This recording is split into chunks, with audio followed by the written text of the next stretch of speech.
Күн берекелі болсын, құрметті біздің тыңдармандар. Жұлдызды жаңалықтар, маңызды ақпараттар біздің сәтті күн бағдарламасында. Ал бүгінгі біздің сәтті күнде қонақта Абай есімін арқалаған балалар кітапханасының инновациялық әдістемелік бөлімінің әдіскері Кенжегүл Тұяққызы. Өлді деуге сияма, ойландаршы, өлмей тұғын артына сөз қалдырған деген сөзімен өзіне ескерткіш қалап ұрпаққа өшпес өнеге өлмес білімді асыл мұра етіп қалдырған ұлы Абайдың бүгін 10 тамыз, яғни туған күні.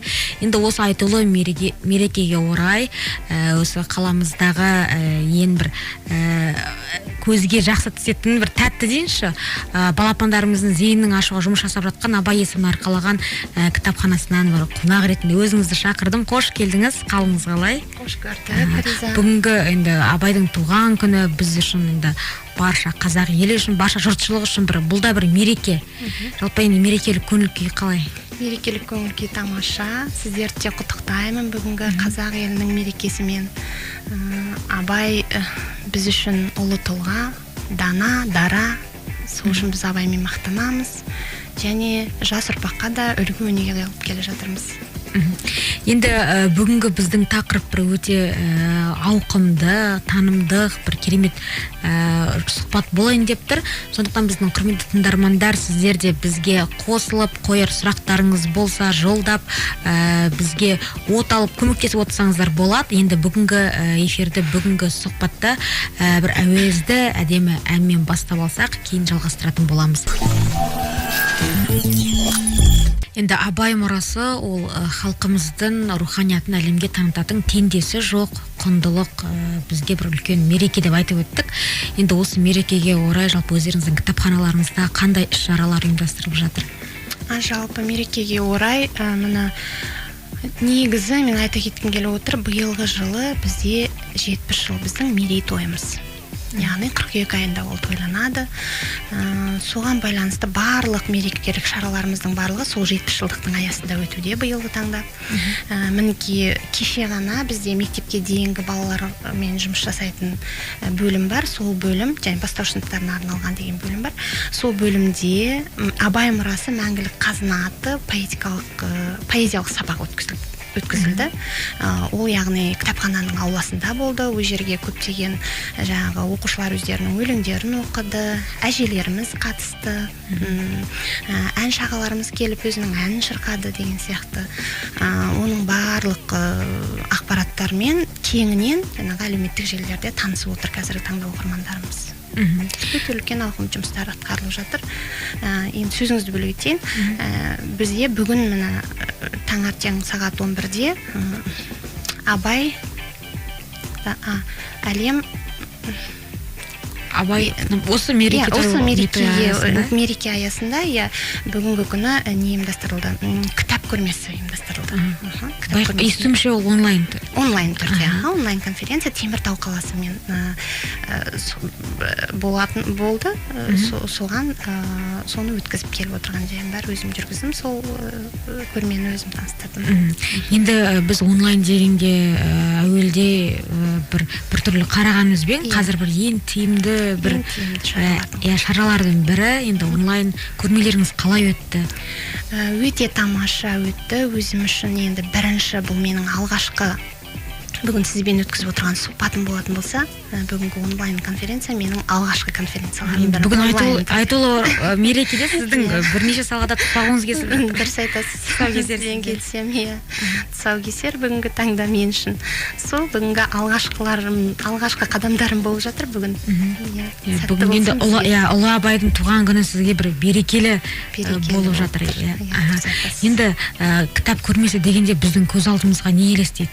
Жаңағы экскурсия, сөрелердегі кітаптар, оны таныстырып жүрген жаңағы кітапханашы сынды. Ал енді онлайн дегенге көп адам ойлы қалай болады екен, қалай деп түсінбей қалуы мүмкін. Енді сол жағын кеңінен айтып берсеңіз. Онлайн конференция, ол жерде жан-жақтан кітапханашылар отырды, өзіміздің әріптестеріміз қосылды, яғни онлайн конференцияға. Сонымен бірге кітаптар таныстырылды. Биылғы алға қойған мақсатымыз бойынша біз жаңа кітаптарды таныстырдық. жаңа форматта келіп түскен кітаптар. Оның ішінде жаңа мен мінекей сіздерге қазір ала келіп отырған кітабым бар, Абай Құнанбайұлының өлеңдері. Яғни бұл 3D форматтағы кітап. Ішіндегі суреттер осындағы қосымшаны ұялы телефонға жазу арқылы іске асырылады. Яғни Викдрим деген қосымшаны жазып аламыз бірінші ұялы телефонға, содан кейін сол арқылы біз мынаның ішіндегі суреттерді тірілте аламыз. Ол тіріліп қана қоймайды, оның ішіндегі өлеңдер оқылады. Яғни 4 мезгіліне арналған лирикалық өлеңдері бар ғой Абайдың. Сол өлеңдердің басты назарға алып жасалынған екен. Енді қазір біз шағын ақпараттық үзілістен кейін осы кітап жөнінде оны қалай тірілтуге болады, енді жалпақ тілмен айтқан кезде оның бүге-шүгесі деген қазір шағын ақпараттық үзілістен кейін ашып айтатын боламыз. Біздің тыңдармандарға да өте қызықты болып жатқан сияқты. Сол үшін қазір бізде шағын ғана ақпараттық үзіліс, бізден ажырамаңыздар. Күніңіз сәтті өтсін деген әдемі лебізбен бүгінгі сұхбатымызды, мерекелік сұхбатымызды одан ары жалғастырамыз. Енді жарнама барысында көптеген сұхбат құрып алдық өз арамызда. Енді мына алдымызда тұрған кітаптың бала тұрмақты өзім қызығып кеттім. Сабақ оқығысы келмейтін кітап оқуға құштарлығы жоқ баланың өзі оқып кететін кітаптардың қатарында екен. Енді өзіңіз алып таныстырсаңыз, бұл қандай кітап, қандай ерекшелігі бар? Бұл кітаптың ерекшелігі жаңа өзім атап өткендей 3D форматта жасалынған кітап. 3D форматында? 3D форматында жасалынған кітап, кешірім өтінем. Аузымыз қалыптасып кеткен тілмен. Бұл енді Абайдың өлеңдері, иә? Абайдың өлеңдері. Ішінде картиналары қандай әдемі? Картиналары бар. Сол картиналарға жаңағы қосымшаны өзіңізге тіркеп алғаннан кейін. Қосымшаның аты қалай? Викдрим. Ал бұл кітаптарды ата-аналар сатып алған, бұл қолжетімді бағада ма негізі? Бұл кітаптар сатылмайды. Біз кітапханада бұл қолға беріледі. Келіп, алып, оқып, танысам деген балаға 10 күнге беріледі. Әрі қарай создыруына болады. Сондықтан келіп, танысам деген адамды біз кітапханаға шақырамыз. Біз кітап сатпаймыз. Енді қараңыз, бірінші алғашқы беттерінде Абайдың өлеңдері, мысалға мұнда жаз өлеңі тұр. Жаз өлеңінен кейін мұнда жаздың картинасы, жайлау, киіз үй, бүркіт, нағыз қазақи бейне, ауыл бейнесі бейнеленген. Енді жаңа қосымшамен камераны қойған кезде QR код бірдеңе шығу керек, жоқ, QR ешқандай шықпайды, тек қана барыңызда осы бетке, суретке таяйсыз. Жазды күн шілдей болғанда, көкөрай шалғын бәйшешек, ұсары бөсіп толғанда. Жақсы. Осылай жаңағы осы қосымшаның көмегімен біз кітапты толық оқи аламыз. Өзіңіз көріп тұрғанда жаңағы оқып отырған адамның дикциясы да әдемі, ұғынықты, баланың тіліне жатық, құлағына да сіңімді, сондай баланың жаттауын үйретуге де жақсы қалыптастырады да, мысалы жаттауға баланы. Сондықтан мен жаңа кешіріңіз сөзіңізді бөлсем, жаңа түсінген бойынша жаңағы жаз өлеңі бұнда аудио нұсқада берілген. Аудио нұсқада берілген. Мысалға енді жасыратыны жоқ, кейбір адамдар оқыған ұнатпайды, тек тыңдаған жақсы. Құлақпен жақсы қабылдайтын. Бұл да бір жақсы әдіс сияқты, баланың бір ынтасын ашуға. Аудио кітаптар енді көп қой, бірақ дегенмен де суреттің бұл жерде суретке байланысты болып тұр ғой. Қазір сурет тірілген кезде баланың қызығушылығы одан саман артады. Және де картинаны көріп, естиді, екі жағын қабылдайды. Енді қазір балалардың көбісі жайлауға бармайды ғой. Енді соғысы арқылы енді сол сезімді қайта келуге болады. Енді тағы да қазір бізде шағын ғана ақпараттық үзіліс, одан кейін тағы да балалардың қызығушылығын тағы да қандай әдіспен оятуға болады деген сынды сұрақтың аясында әңгімелесетін боламыз. Бізден ажырамаңыздар. Енді балапандардың кітапқа деген, жалпы оқуға деген қызығушылығын арттыру мақсатында шыныге барлық жағдайлар жасалып жатыр.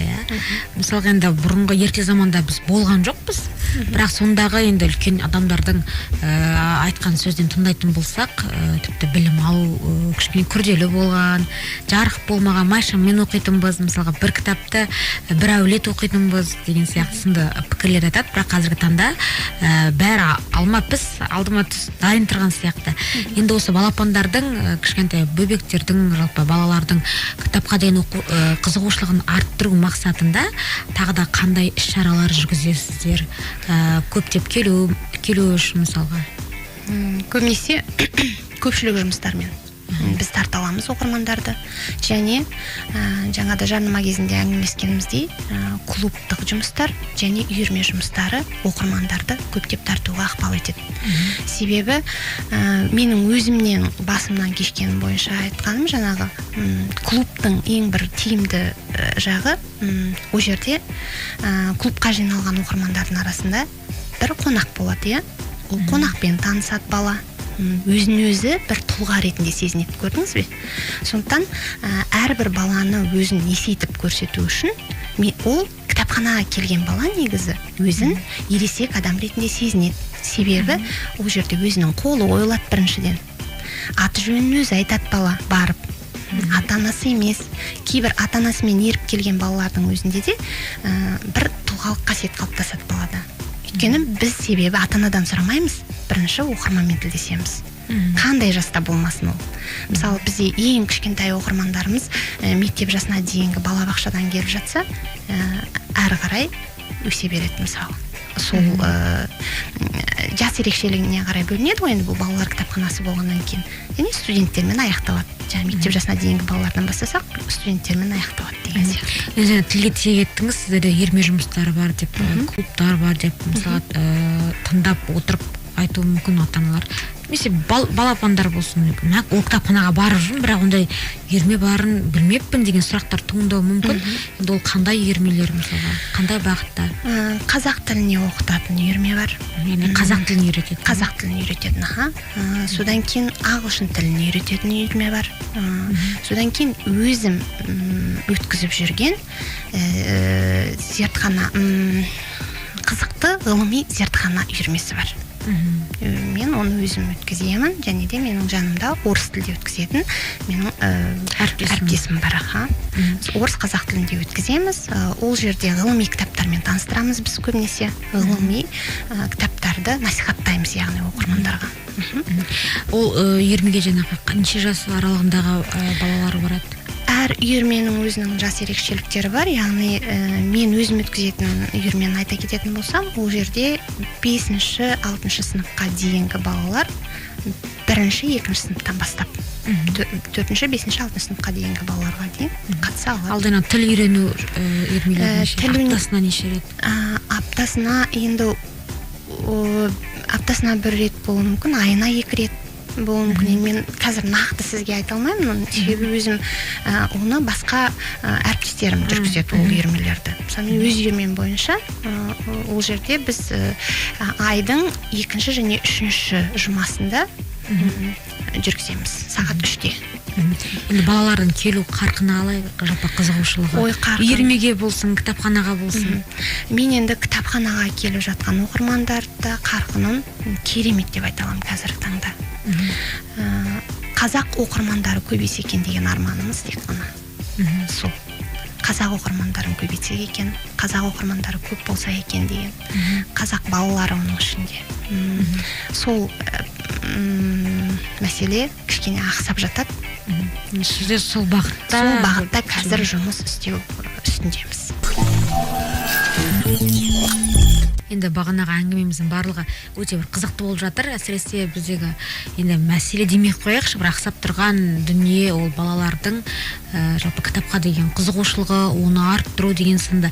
Енді өзіңіз кітапхана саласына енді бір шығармашылыққа жақын, кітапты сүйетін жандар еді, менің білуімше. Өзіңіз енді осы салаға қалай келдіңіз? Жалпы өзіңіз күніне қанша кітап оқисыз деп сұрақ қояйыншы сізге. Күніне әртүрлі кітап оқимыз. Қазіргі таңда кітаптарды біз оқырман қауымға ұсыну үшін бірінші өзімізден бастау керекпіз. Бірінші өзіміз оқып танысып аламыз ол кітаппен.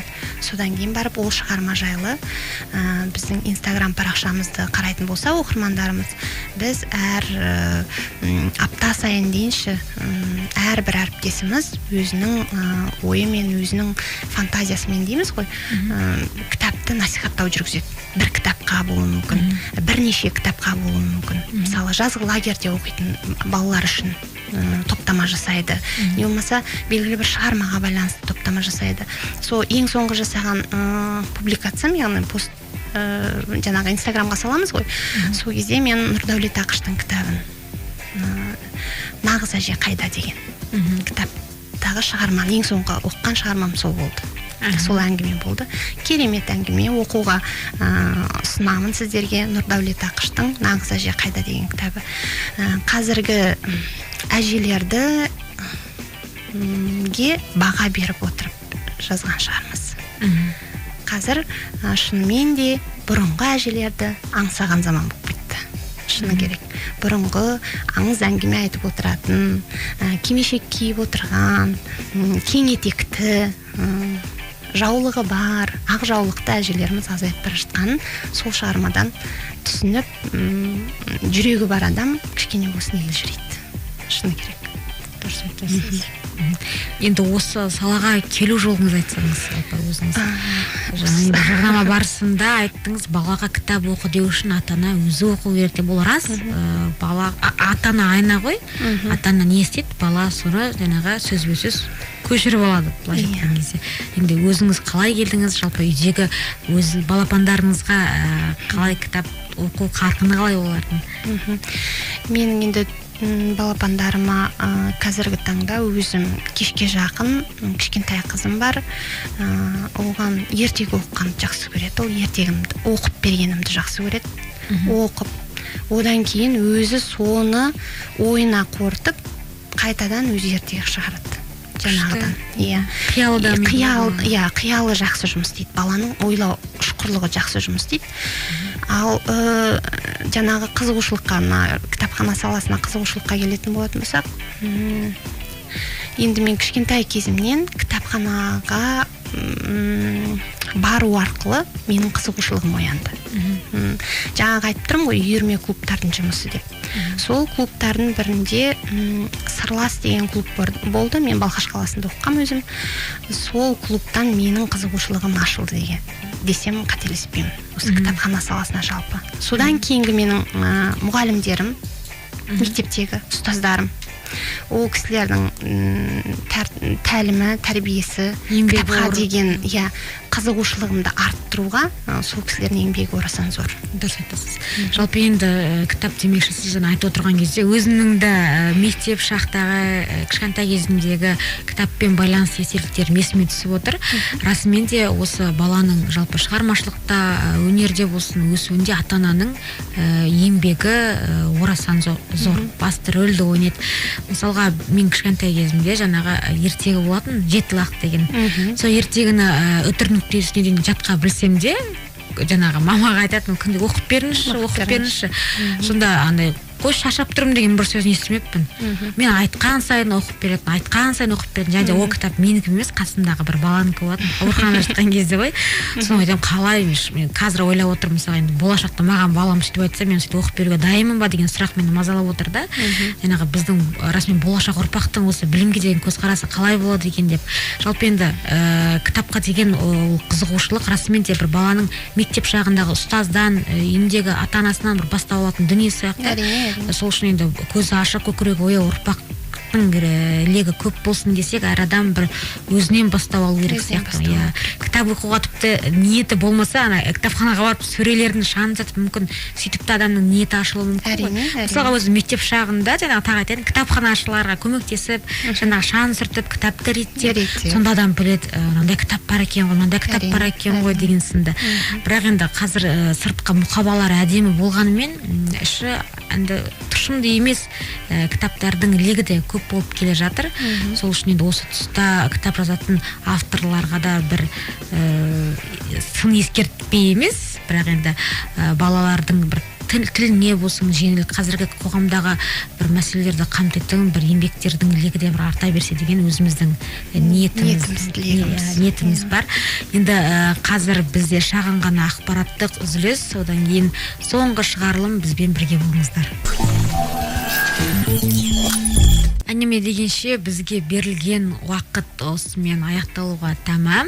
1 сағат лезде демде өте шықты. Осы 1 сағаттың ішінде әнде тыңдап үлгердік, жақсы рухани әңгімелестік.